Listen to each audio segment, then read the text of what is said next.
Well, hello, everybody, and here we are near the Motor City.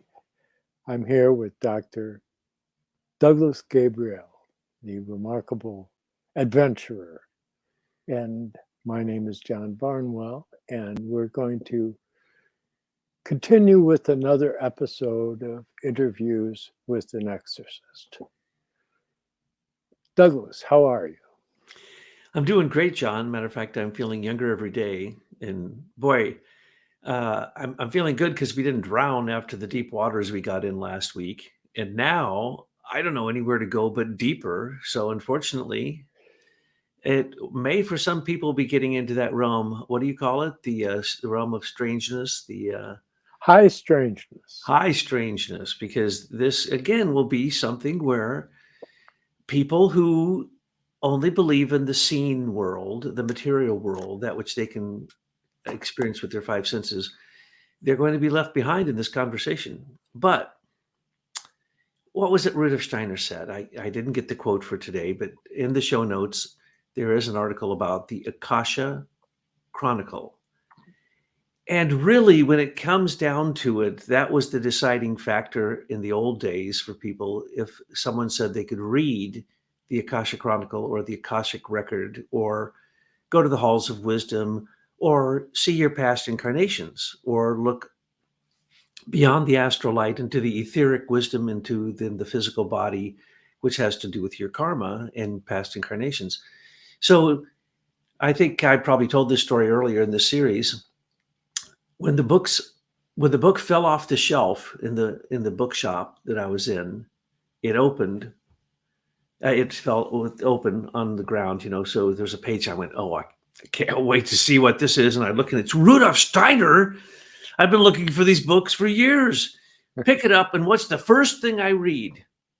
As it says in the Akasha Chronicle. And I went, that's it. I looked up, I saw like a whole bunch of these books, and I bought them all because finally I'd found Steiner. But it was that key phrase. If somebody says they can read the Akasha Chronicle, that means very clearly, folks, let's get this really clear. They can read the spiritual realm of intuition, and intuition, by its definition, is correct. It's truth. It's accurate, is the will of the divine. And so if someone says that what they're saying came from there, then it has to be correct.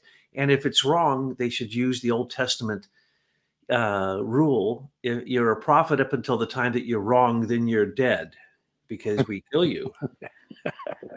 So that's, to me, when you say Akasha Chronicle, but then again, now I'm going to have to describe incredible subtle realms that most people can barely imagine, let alone experience. But that's what we're going to talk about today. And I'm sorry because I'm moved by the spirit, as you know. So, like a few minutes before we do these shows, I sometimes get an inspiration that says, oh, just like when I was a Waldorf teacher, you prepare, you prepare, you prepare, and be ready at the last minute to throw it out for a better idea that the spiritual world gives you. And that happens all the time.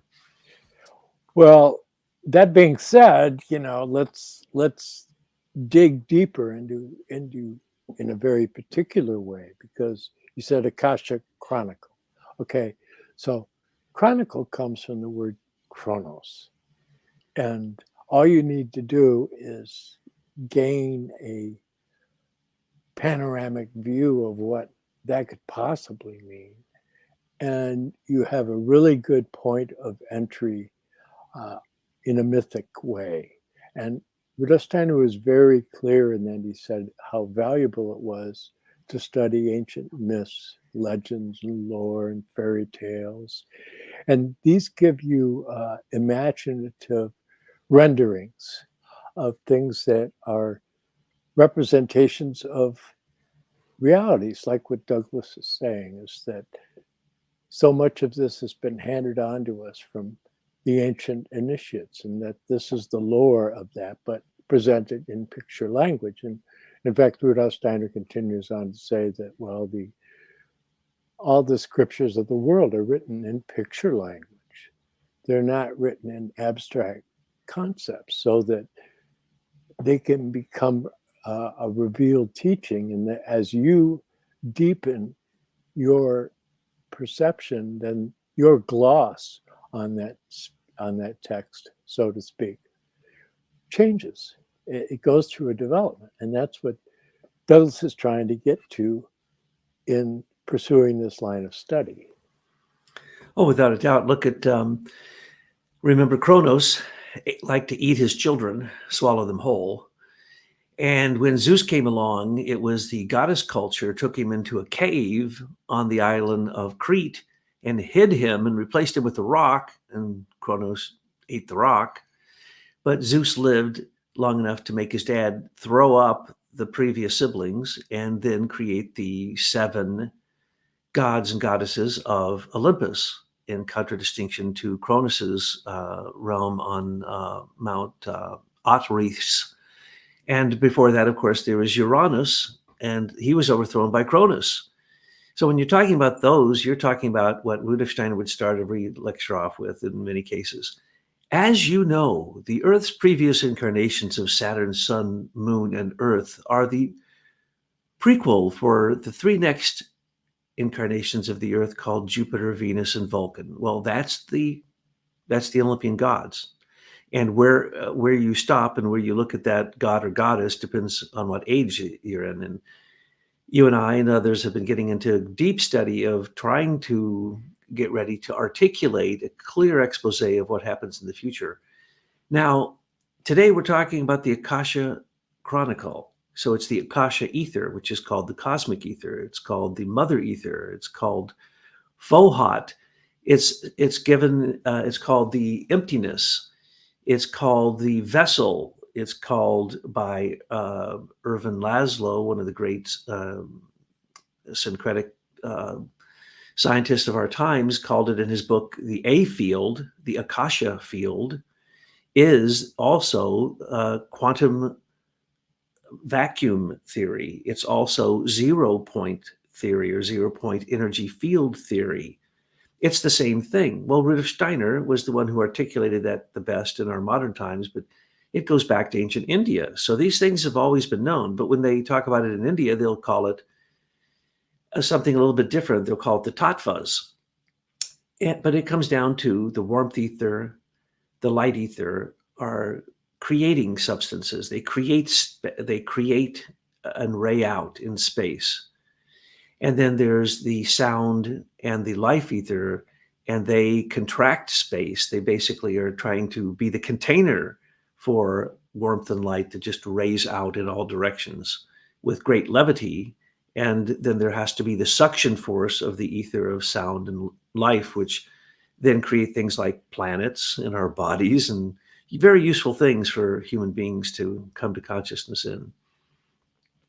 Yeah, it brings to mind, if you can just try and imagine a vortex coming from the top and then a vortex coming from the bottom, and where they meet, well, that's where you are. You're in the boat, and you think all this stuff is going on in a particular way, but that's your abstract rendering of what you're seeing. Rudolf Steiner says that if you look at the way in which a rainbow is generated by the conditions of moisture and light and all of that, that you'll have a actual representation of what you see before you when you're looking at a human being, that they're an effect of the coming together of very specific conditions. And so that's not an easy concept to wrap your mind around. But yet, the more that even in physics, the more they look at like the atomic idea, then you see, well, is that a wave that sometimes appears to be a particle, or is that a particle that sometimes appears to be a wave, or is it what? And it's a point of activity, see? And it's like that rainbow. It's also like that rainbow in that it's there as a result of particular conditions. And so when you get into that, you start bringing the whole concept of dimensions and time and fourth dimension and all of those aspects of it. Then you go back to, as Rudolf Steiner says, and as you know, And he goes into talking about old Saturn, old Sun, and old Moon, and that there's in between a pralaya.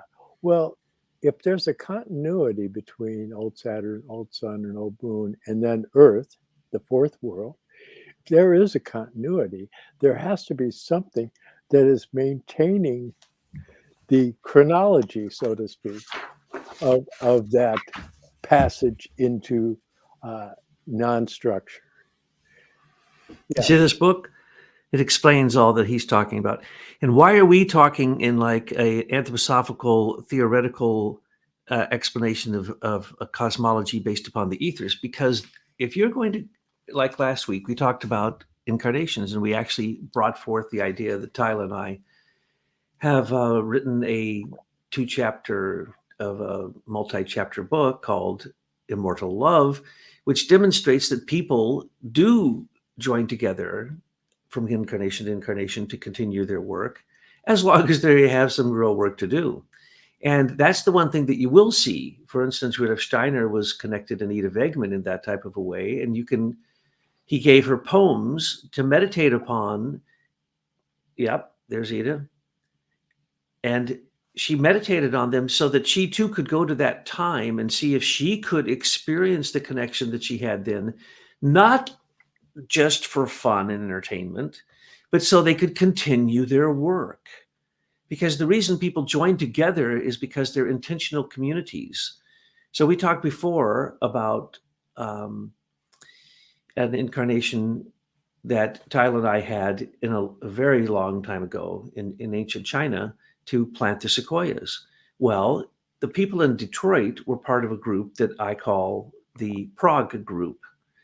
And these people, and there's probably, I was trying to remember this morning how many, there might have been 12 or 14 people who I've met here in Detroit, and people who came to Detroit, and people I've met on my travels who were part of that group. Now, the group that Tyler and I were in China, I only know one other person that I ever met, Les Collins, who was part of that group. And he told me that many, many, many years ago. He turns to me and just goes, "Don't you remember when we were," and then he tells me this story. I'm going, "I've been thinking about that all my life since I was a child. And you finally now, after 20 years of knowing you, you mention it." Yeah, that was Les. And he's, one of the great Tibetan thinkers and world travelers you've ever met. But Tyler and I were together then, but only one person I know. So this isn't some kind of loosey-goosey castle in the sky, airy-fairy kind of, well, we must have been all the most important people in past incarnations. No, this is about over a long period of time sometimes that you're with somebody and then they turn their head a certain way and the wind's blowing a certain way and the sun is, is setting and the golden light is setting up an environment that reminds you of a previous incarnation, and boom, just like John said, it's images. You might get the image and then you might get a sound and then you might get speech. But even if you just get the image, boom, you might say, "Oh my gosh, I remember who we were in an incarnation together because I'm seeing it right now in this moment." What is that? Is that you looking into your own DNA? Is that you looking into your own astral light, your own etheric body, the body of memory, your own physical body, and that's what science would call DNA, that you're carrying with you from a past? Or are you looking into the Akashic Chronicle, Akasha Chronicle? In other words, the chronicle, the book of life is what it really is. It's the book of life that has all the good and bad deeds in it. And it is a book that is not really a book, and it's not really in time or space. It's outside of it. It's kind of like what holds all of space. And that's called Akasha. And Akasha Ether, if you go to the book I held up, The Eternal Ethers, A Theory of Everything, which you can get for free as a PDF through our sites. If you study that book, you're going to realize that everybody who with a brain has known this, or in a heart, let's say mind, with a mind in their heart, has known this back to 10,000 BC and before, exactly how it works. It's called the ethers or the tattvas. And it's called the etheric body because all those ethers are active in your etheric body. But that's not just it. Those are the 4 ethers. Then there's the Akasha ether, which holds it all together, is the mother that lets the other 4 ethers come into existence, and is somewhere in between levity and gravity. Yes, if you go to Rudolf Steiner's work and he starts talking about geometrical forms, and he says that it's the pentagram that represents the etheric body, and the hexagram represents the astral body. Now, if you look at a pentagram, you say, well, what is that? Well, that's what Douglas was just describing, because it's a cycle of 5 ethers. 5 is penta, that's a pentagon or a pentagram. And so when you get into that, there's another level of nuance when you start working with numbering of it, because also 5 has to do with the planet Venus very specifically, which in a way is pertaining to us being conveyed from one incarnation to another. And so you have the whole idea that Blavatsky talks about in the Secret Doctrine of the Lepikas, as they're called, and they're like recording angels. And so you have all these beings that are working on your behalf, but what is your relationship to it? And Rudolf Steiner goes into explaining that you have a fish and it has gills and it swims in the water, but for the fish to go up into the air, it has to develop lungs to be able to be in that realm in the right way. And he says that many of the abstract materialistic scientists, when you mention things that are of the supersensible, they try to go there, but they only have their gills. They haven't developed the lungs. So it has to do with, it's a developmental thing that you literally orchestrate supersensible organs of perception. Yes, well, the Akasha extends all the way out to the what we call the known universe, and the universe is finite; it's not infinite, and it is your heart turned inside out. So when you want to start looking for Akasha, you say to yourself, "What is Akasha?"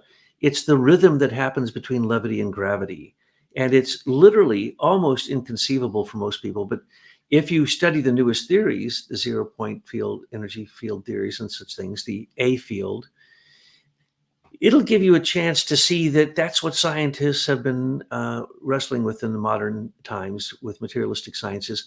They're wrestling with the being of Akasha.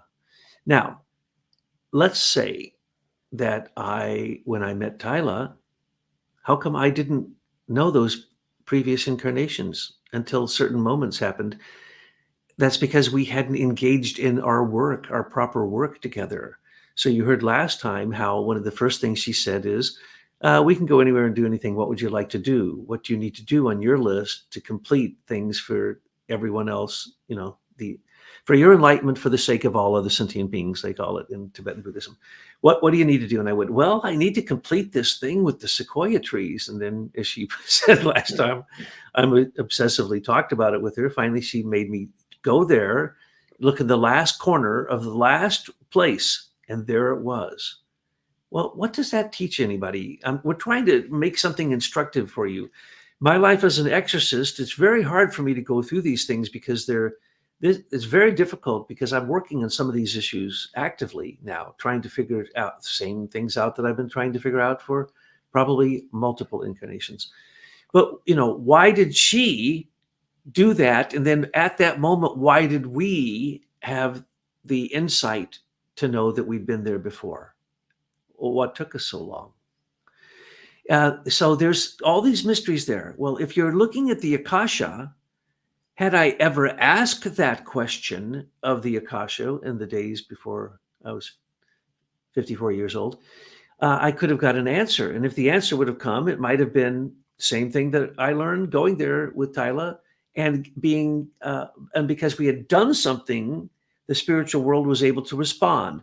What is Akasha? Some would say that it's the electricity that holds together the levity and gravity. Some would say that it's thought. You can't define Akasha. I would define it a little bit as saying it's the willpower of the divine. So when we were in synchronicity with the willpower of the divine and were given one of the elements, of the three elements that we use in this formula, and could be many other formulas, what it underscored was that in the far past in China, we went on an expedition with Les Collins, by the way, and we planted those trees to try to create an immortal tree for the emperor so the emperor could live eternally on the physical plane. Duh, that's not supposed to happen. That's the worst thing that you could possibly do, is stay immortal in a physical body. That's what Ahriman and Ahriman's incarnation, who wants to incarnate into the internet, wants to do, is to give himself physical immortality one way or the other, even if it means taking the brain out and hooking it up to some wires to some super AI on the internet. So the point is that later, the same exact thing happened in another incarnation with Tyler and I. We were together in Prague, like many of the people in Detroit were with us. And literally, I have been able to see into that incarnation for so long, I can't even remember when it started. But I was completely confused until I met Tyler. And then I was able to see that I was looking at someone else. I was not that person. In other words, I was looking through my own physical limitations and therefore didn't see it properly. And only when I was advanced enough that I could ask questions, and then over a very long period of time, as I pointed out, ask of Saturn, listen from the moon, ask of Saturn when you go to sleep, listen to the moon when you wake up, was I able to see great insights into what I thought. I had traveled there numerous times to pick up all this stuff firsthand, which you're not supposed to do. And I had met others who were connected to the Prague group, and I thought I really had it down. I had it a little bit opposite of what was going on. And so now I can look at it and say, aha, what was the number one issue for Tyler and I in the Prague? Extending life. In other words, the same exact friggin' mission we had with the sequoia trees, which was to create a biological elixir of life that could extend life. So then what did we do in this incarnation? We went back to where we started the work, but now the trees are mature enough that you could get the sap, but then you have to do all this magical stuff to it. So we could create wonder water. Now, what I want to make clear to people, because people got really worried about this, saying, oh my heavens, we have to have some wonder water. So when you start looking at these things and you get into how can one access these things, and Douglas here he's sharing about Prague, for example. Well, that's something that I've carried with me, and I've had people in other continents, by the way, who are not a part of the specific group that you're mentioning, mention that to me, And so if you get into the time of Rudolph II, that is a very, very magical time, and he was surrounded by a great many people, and he was greatly interested in esoteric studies, and there was an avenue of alchemists in Prague. Just as there is one in Paris also, but in Prague, this avenue of the alchemists, there were a great many people working on that whole idea of how does one develop elixir of life, and there were quite a few things that were formulated coming out of that milieu. Yeah, so Tyler was there and I was there, but I was all confused. But the reason I knew everything about Rudolph II and it was all familiar is because I was standing next to him. There's a distinction between you being that person and you standing next to them and seeing it and knowing all the same things that person may know. But now the distinction here is that if I was to ask the question of the Akashic record, the Akashic Chronicle, then it would give me the truth. But it would give me the truth in a way that would be looking inside of everyone at that moment and inside of their heart, not just what they think, but what they really have in their heart and what they really had as an impulse, which they might not even have been conscious of the point.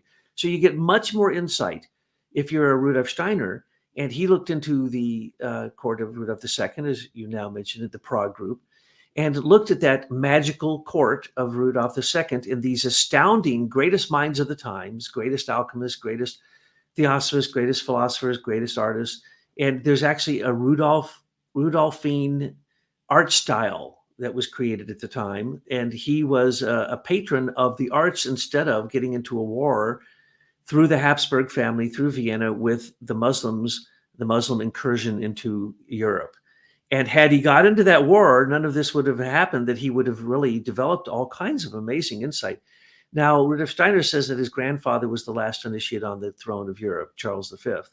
And Charles V built a place called Castle Karlstein. In other words, Charles the King, right? Castle Karlstein. And it's the Grail Castle of a sort, because it was devoted to the Grail Castle. And it's an absolutely magical place. I've been there a few times. And even got into sections that they don't let people into. And it's very magical. So this whole court in Prague was magical before Rudolf II came along. But that court then became quite famous in the fact that it held back war for the sake of developing the arts, and particularly the magical and alchemical arts. Yeah, Castle Karlstein is a magical place. There's a special Grail chapel there for him. And there are these wonderful murals, the Wenceslas murals. And these can be found in the book by Paul Allen and Carlo Pietzner on the Rosicrucians, although it's a hefty volume, but it's out there in other formats. You can just look on Wikipedia and you can find Castle Karlstein. Yes. Okay. What about the trees, Tyler? Listen, I know what you guys are talking about, the spiritual science behind all of this and everything is very interesting, but that's not what we're here to do.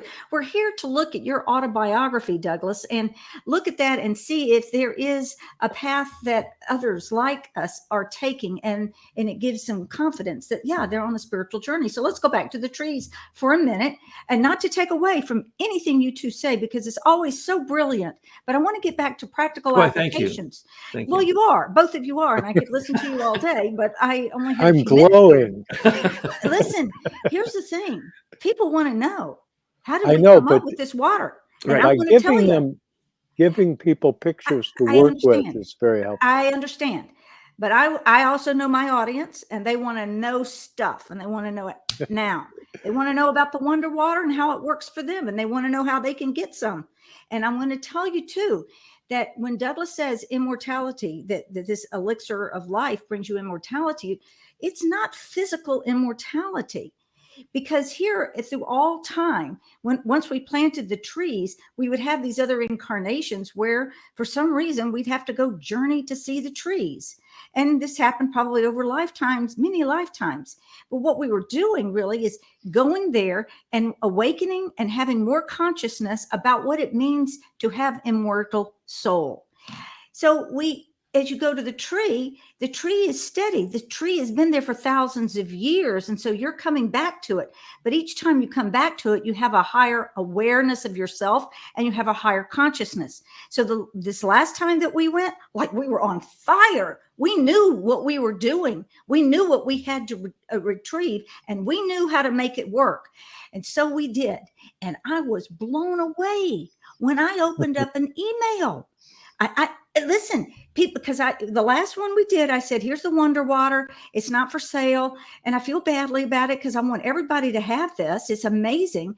But how do I get it to you? I just don't have enough time in the day to package up and mail it. So Douglas and I talked, and we wondered if the sigil by itself would actually activate the water. But we didn't know, and we didn't want to tell you this. And I also told you that if you drank this on a constant basis, you'd find that your feet get soft, your calluses go away, right? All right, now open up my email, and there's Anne. Anne says, thank you for answering the question. She says she has been to have her feet done, have a pedicure done for 20 years, the same gal. And she has a terrible problem with calluses. And back in April 2022, after she had just started using sigils, no water, just sigils, they noticed she didn't have any calluses on her feet. It was smooth, and it hasn't come back yet. Yeah. So So there is something that's going on with this. And we'll talk about the sigil and why the gap in the sigil is so important and how it's related to the cube. And I realize everything y'all are saying is very important, but I want to get it down, nail it down. So I want to see more people putting these sigils around and using it so they too can receive the benefits that Douglas and I are getting. So, okay, that's my thing. Oh, I was remiss. I was going there next, honey. I know, but you weren't getting there fast enough. By the time y'all get there, I people know. clicked Yeah, off and moved over to yeah. John's channel to watch him with Joe Visconti. Yeah, we got 5 minutes left after I warm That's up. right. So let's get to the nitty gritty about Okay. this modern spiritual technology and how it can help you. Okay. Silica and calcium. Silica is female, calcium is male. Until it takes a man and a woman, that's the reason we do these things together. Everything we've done together, Tyler and I, is because it takes a man and a woman. It takes silica, which is the life-giving force. The baby, when they're born, is over 90% silica. They are an antenna. Silica is what makes the entire inorganic world stand upright and respond to levity. Calcium is the opposite. Calcium causes calcification and death. It's male. It's the two other ethers. It's the sound and life ether, and silica is the warmth and light ether. And so silica in a tree that big, that seems to be as big as it wants to be, these trees are, they're like entities who you wonder if they're not beyond human, and they are, because their group soul is in the realm of the Kuriotites, the realm of wisdom.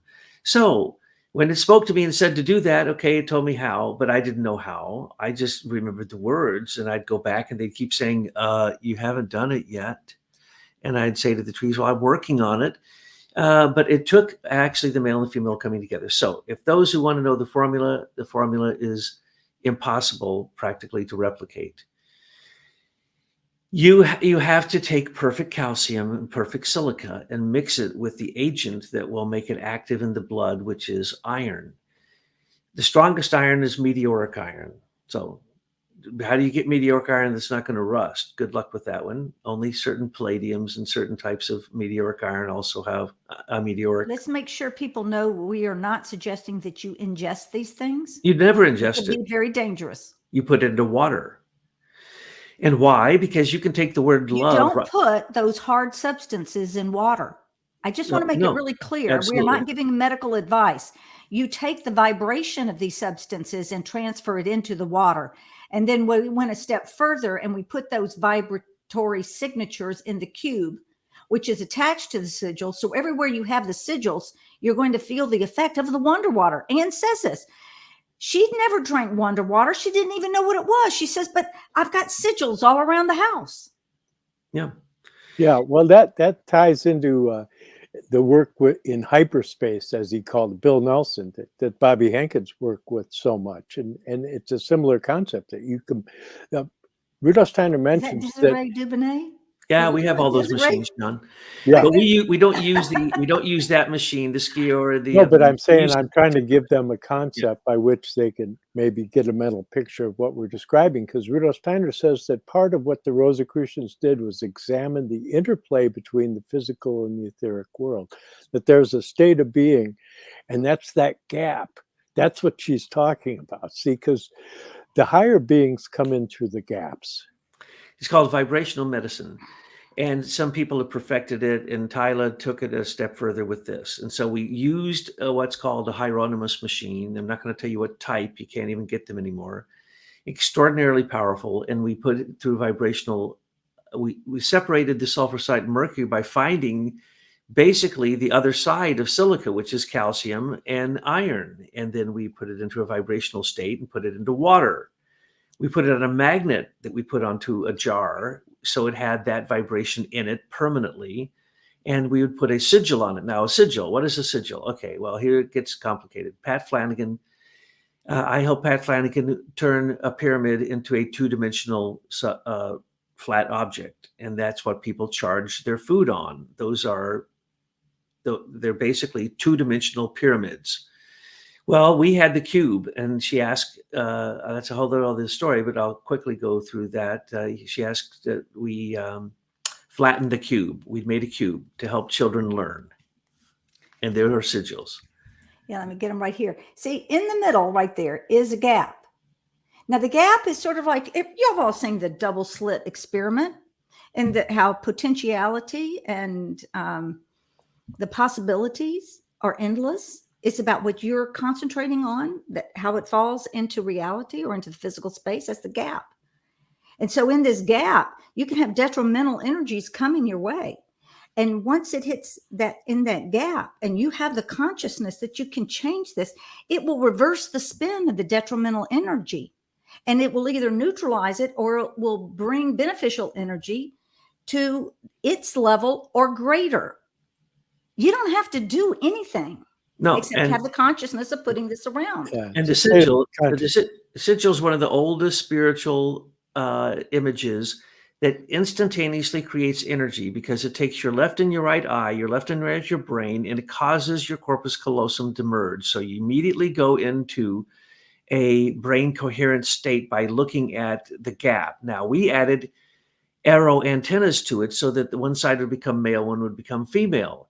And then we charged them, and we found that they held a charge fantastically. So then we put the charge into the cube itself, put the cube underneath a device that causes gamma waves in the brain, and we've talked about gamma waves. That's super learning wave, and then and that was a fantastic antenna itself. And then we put that above the cube, and then we attached the cube to a giant plate antenna, because that's what I studied. And these are three That's right. different And Tesla mention that, antennas.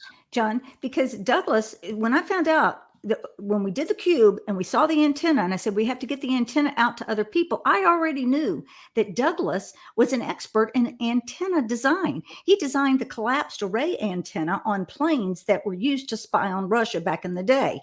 And so I knew he understood the technology. And I said, all right, how do you take this antenna, collapse it so that we can send it out in a two-dimensional form for other people to be able to print all over the world? And this is what we came up with. And this is the two-dimensional representation of the antenna and of the vibrations in the cube.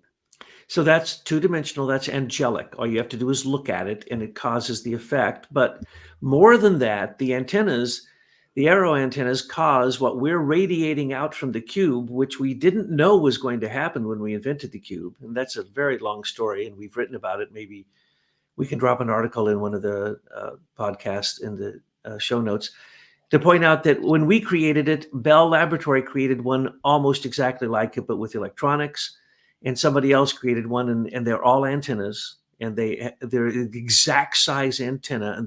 And basically all of the quantum computers that I know that they've attempted to build are built upon a cube with the exact same proportions of this cube of the cube. Now, how did I know this?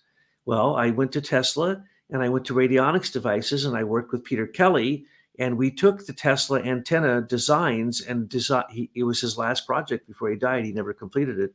He's the inventor of the Beitar, which can align your chakras by transdermal direct induction currents into your chakras at the frequencies that they are balanced. And it's called the Beitar machine. But anyway, we were working on this thing. He died. I never did anything with it. Tyler says to me, after we created Wonder Water, how do we get the children smart? And so, because we were both in schools, and so we outfitted it with some stuff, all kinds of stuff. But then she says, that's not good enough. I said, well, Peter Kelly and I were working on this thing. So we found some people had tried to replicate the work, and they didn't do a very good job. So it fell upon us, as in all previous incarnations that we've worked together. It fell upon us to try to do something in society that would raise intelligence enough in a variety of ways, just like the Ascend diet. People have asked both about Wonder Water and about enzymes.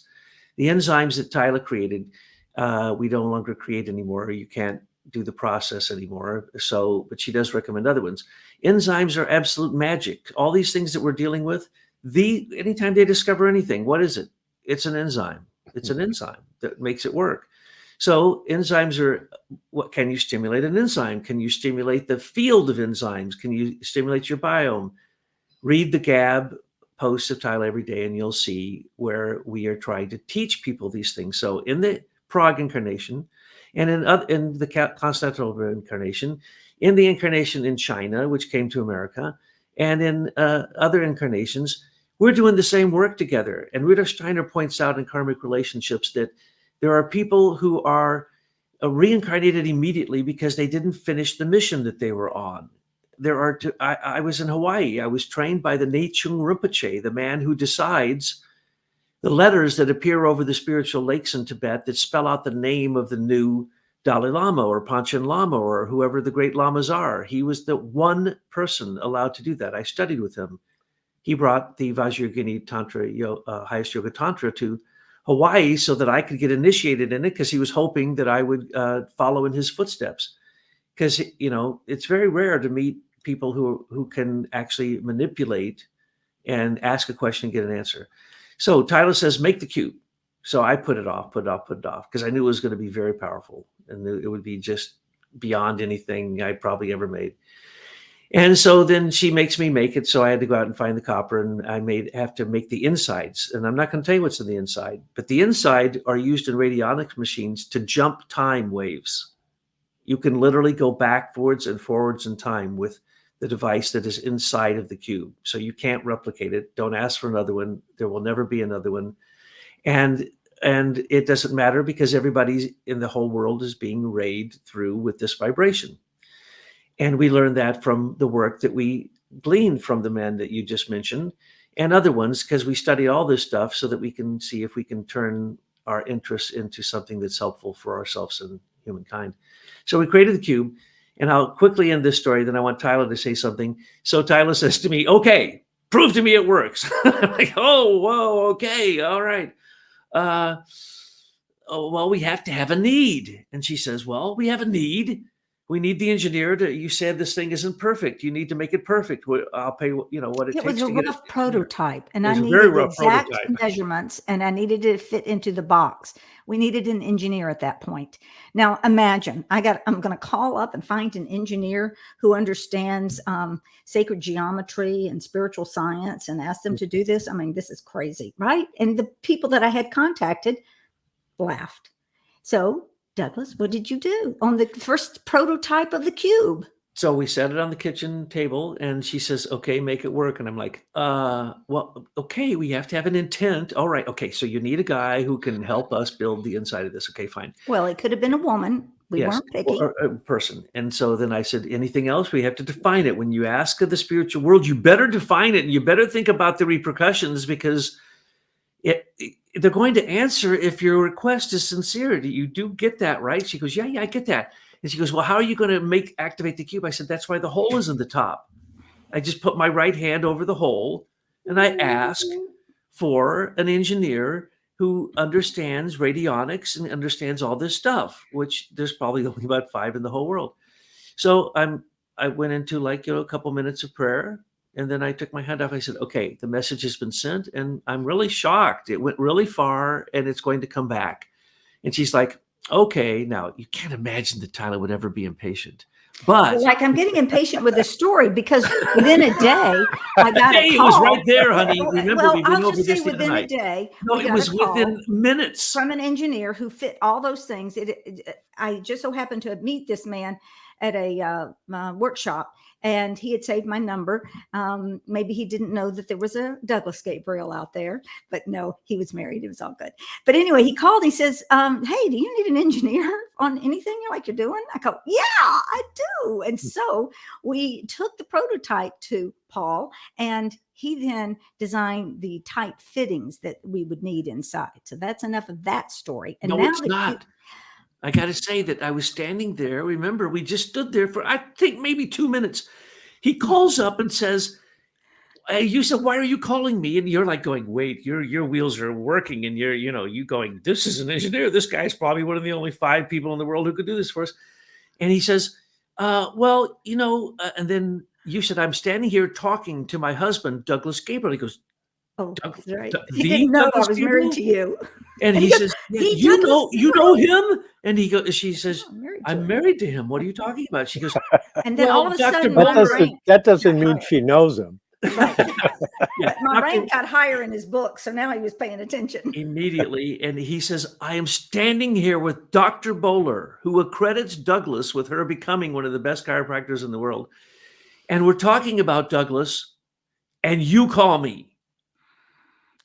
Okay. That's what happened. Less than 2 minutes. That's how powerful it was. So he made the device that went on the inside. I didn't tell him about the outside. We had that made somewhere else, I think. Okay. And why we did this is really, I know you always like to talk about the children. I didn't do it for the children. I did it for protection because I knew that we were going to need some level of protection. I didn't know what this beast was. And now when we look and see the electronics involved in interfering with our biofield from the enemy, we need this kind of protection. And so I say that the house in Lahaina that's still standing with the red roof, that house had sigils in it. Prove me wrong. So Paul tests the inside. When he delivers the inside, I say, does this work? I look at him like, Tyler, does this work? And he goes, yeah, it's the most powerful thing of its type I've ever seen. I said, well, show me. He pulls out his pendulum and he stands, and I said, okay, how far out does it go? And he goes back about 5 feet. And I go, is it still going? He goes, yeah, you can see. He goes, well, go back further. So he goes back 10 foot. We're in this school, which has a hallway that must be, I don't know, huge, long hallway. I kept further, back up further. And he keeps backing up all the way till he's outside of the building, closes the door. He's in the parking lot. He's still going out and he's still saying, it's still just as strong out here. That's how powerful this is. Now, that's one of the antennas. There are 3 antennas, and on the inside is really tricked out because it has the sigil in it, and it is a perpetual motion machine. And I'm not going to explain why that's true, but it has its own generator inside, and it's generating it on a fantastic antenna, which then bounces it off of a cube, a copper cube, which is of its exact size and frequency, so that we get the results that we wanted, and then now hooked it up to antennas with plate antennas and so on and so forth. So we're raying this out to everybody. So anybody who heard us talking about Wonder Water, just get a sigil, slap it on a bottle, put it in the sunlight, and drink it every day. We have people who still drink it every day. They swear by it. Now, is this the end of what Tyler and I did because of our previous incarnations together, which I'm trying to read because I didn't ever think about this. I literally am experiencing these things. I'm not thinking about them. When you go into the Akasha, it's totally different than when you go into yourself to look at your own body to figure out your previous incarnations. It's like when John and I met, just him standing in front of me. And then the hat reminded me of a previous incarnation. That's all it took. It was like, boom, everything just came flooding in. You can't do that, folks. You cannot do that with your normal human cognitive mind. It is not possible. And same thing has happened with Tyler and I. In one instant, we get a download that takes literally sometimes years to be able to understand, to comprehend. And that's what happens with your experience oftentimes of Christ and the etheric. It could take your entire life to try to unpack it, to unload it. So we continue to do this. That's what the Gospel of Sophia is about. That's what all of our books are about. That's why we give them out for free. We continue the same mission. And that means, yes, honey, sorry, you're probably going to be stuck with me in next incarnation too. Well, it gets into the mystery of creation out of nothingness. And Rudolf Steiner said that people talk about nirvana, but they don't really understand that that's the fundamental concept we're talking about. So that there's an affinity between the state of nirvana, which is an emptiness, but it's an emptiness that's full. And what is it full of? It's full of Akasha. And so consequently, if one can find that quiescent state of being that Rudolf Steiner talks about in the very beginning of the first lecture on that book on life after death, that's in that collection you mentioned last week, where he talks about that you have to be able to get into this equanimity, that you have to have this balance. You can look at it like this. You got a pond and there's all these waves all over the place, creating interference. But were that pond to calm down, you could throw a pebble in there and you'd see that waves would go all the way to the other shore. And so this is what we're talking about. And energy has a shape. And so if you can accommodate the shape of a particular frequency, then it gives you a relationship to those particular states of being that have a relationship to that particular form. The pebble is such a great idea. The waves go out, but they come back, John. And that is exactly the whole point of the Akasha. And your point, no one ever states the spirit self or nirvana is Akasha. It is the Akashic realm. Well, we took this technology and we said, let's create a special place in our house that we like just trick out layer on layer on layer of things that we know how to do. And we did. And we call it the answer room because as people will come in there, John, I think you've been in the answer room. I'm not sure. Haven't you been? You and Barb been in the answer room? Yeah. I'm not sure. But, people would, and I was in business at the time and my business colleagues heard about the answer room and they said, can I come over? Because they would have problems that they couldn't solve or issues and stuff. And you would just go into the answer room and just clear yourself. And what's happening is all those attacks that are on our biofield and in our head through the EMFs and all the stuff that's coming in us, it creates a jumbledness. You can't think, and you certainly cannot connect to a higher source with all that going on. And what you do in the answer room is it just quiets it down. And your connection to higher source, God, is so clear. And the answer comes to you, but in a way that's unique for each person.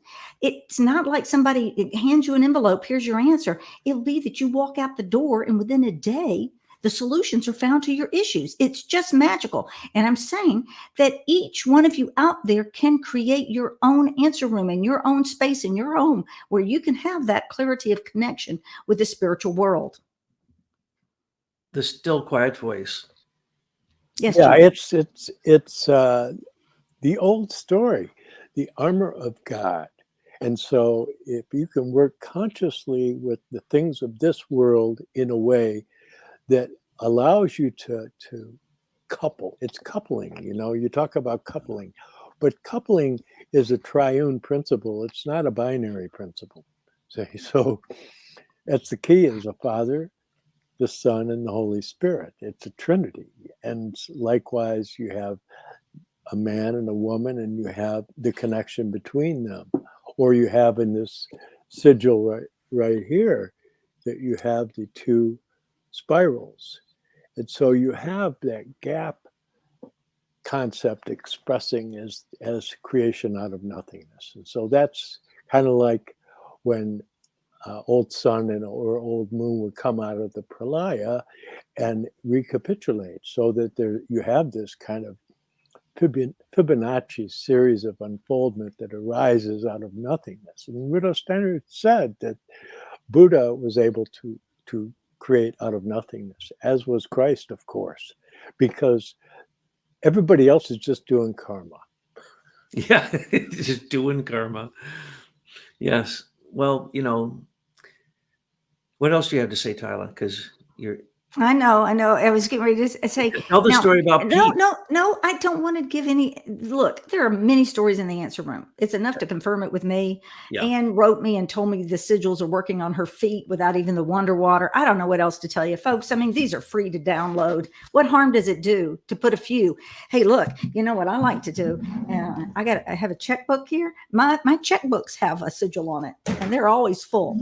Okay, and people the can lady attest had to one that. on her cell phone, remember? No, there was a kept her woman from that being she was off.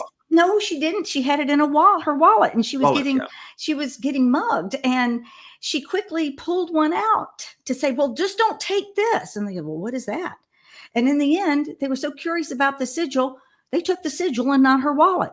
So we hear stories like that all the time, and I can't tell it what it'll be for you, but you can do it. But I want to say something, and I know I'm way out of my league here, but people have said to me before, it looks like one of those electrical sigils. You know how electricians use different sigils for their electrical words and things and all that, right?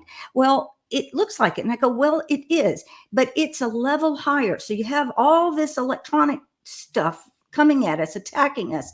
What the sigil does is it is working at a higher level, a higher spiritual level. And it's telling that electronic stuff that is trying to do you harm, F off. We're going to change this energy and we're going to turn it into a beneficial energy. So when you're attacked by these things, it's not going to harm you. It's going to flip and reverse the charge. By F off, she means frequency off. Shame on you, bad EMF frequency. And reversing it too. Yes. See, in music, reverses it, it coheres it, yes. In music, you have the concept of the resolution of harmony, is that two notes may not get along too well, and then you add this third note, and all of a sudden, all is well and good.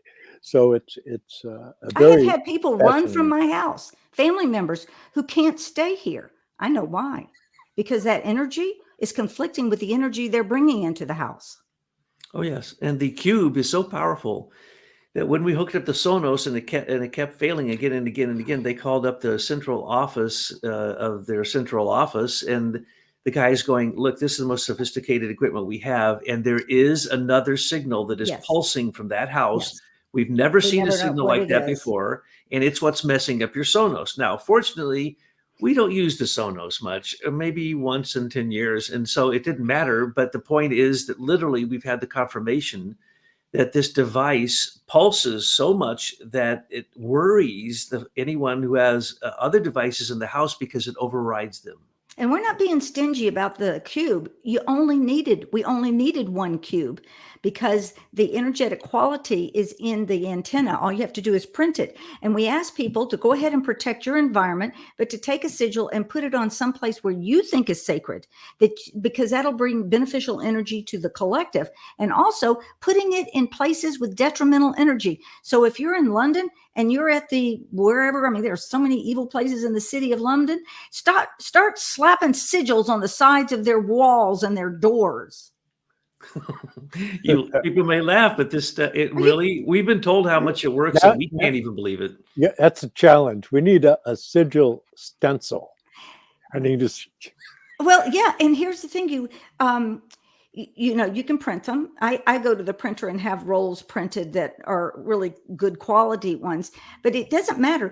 We can take a map of something. So we took a map of Washington, D.C. when this stuff just got to be so crazy, and we slapped a sigil on it, and so did a lot of people in our audience. And you were beginning to see things reversing and changing and flipping.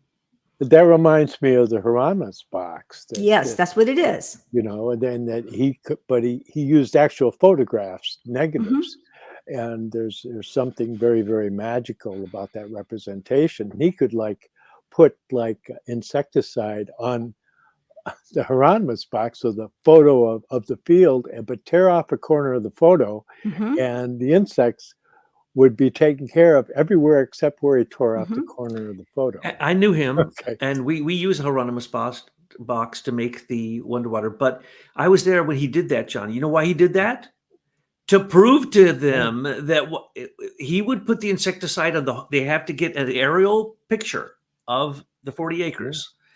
And they had locusts, and he could in a day get rid of it, but he would tear off a corner to say, "What did the southwest corner didn't work now, did it?" And they go, "Right, that's because I didn't do that yet. You want me to do it? Make sure to pay me." That's how effective it was. Well, you can get aerial photos on anything. Just go and go to the internet. So I'm sorry I took away from you, John. Thank you so much for always adding. You always add so much. Yes. No. Again, it's the three. It's that. That's what I've said all along. Just like there's 3 volumes in a wonderful series. It's all free. Of the Gospel of Sophia. Douglas said Rosicrucians don't charge for their work, and so we have held to that. And notice, I got the message from the trees. That's only one. I had to meet Tyler to know the other 2. Oh, we have until we knew all 3. John. It wouldn't have worked. And even then, it takes consciousness. It's just like these machines John mentioned, which I don't mention the names of because I don't want to sell any product, but they're called a consciousness interface device. All radionics devices are dependent upon the psychic who runs them. Well, yes. See, if you look at the alchemical texts, what they are is tools of consciousness. And Walter Johannes Stein once asked Rudolf Steiner what he thought about Basil Valentine's triumphal chariot of antimony. And he said, well, it's kind of like, for that time period, his version of knowledge of higher worlds. This is like, Well, I've never heard anybody say that before. So Tibetan Buddhism 7-limb practice is knowledge of higher worlds. It's Yeah. just that it's brought into the modern times, and Steiner did it out of his clairvoyance, not out of Tibetan books that have been around for so long. So it's consciousness that can defy time and space, and that's what we're talking about here. When you go to the Akasha, if you go into your own previous incarnations, you're talking about defying space and time with consciousness. And let me conclude by saying we are not going to defeat Satan. Jesus Christ will defeat Satan for us, but we need to get ourselves into a space where we're not in this realm of evil. So it takes devices and techniques and protocols like this to lift us up over that realm of evil and work at that realm. And don't worry about this here. You can't do anything about it. There's nothing. We've been through it all. it's But a you can do challenge. something about yourself. It's Pardon? a challenge of consciousness. Okay. Okay. Thank you for joining us today. Yes, you're welcome, and thank you guys for being Yeah, here. really, that was. It's so wonderful. much more interesting than just looking at John. I don't feel bad, Doug, but I kind of think I enjoyed talking to her. Oh, well, anyway, thanks so much, y'all, for dropping in. Bye-bye. Bye bye.